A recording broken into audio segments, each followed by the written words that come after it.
يحافظ النجم محمد حماقي على خصوصية حياته الشخصية، لا ينشر كثيرا صورا له مع زوجته النهلة الحجري أو ابنته الوحيدة فاطمة، لكن لرواد مواقع التواصل الاجتماعي رأي آخر.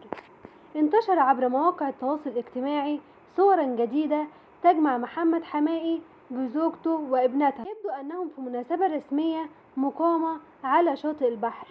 ظهر حماقي وهو يرتدي بدلة كتان بألوان فاتحة تناسب الأجواء الصباحية الصيفية، أما زوجته نهلة الحجري ارتدت فستانا أصفر اللون، وابنتهما ارتدت فستانا مزينا بالورود.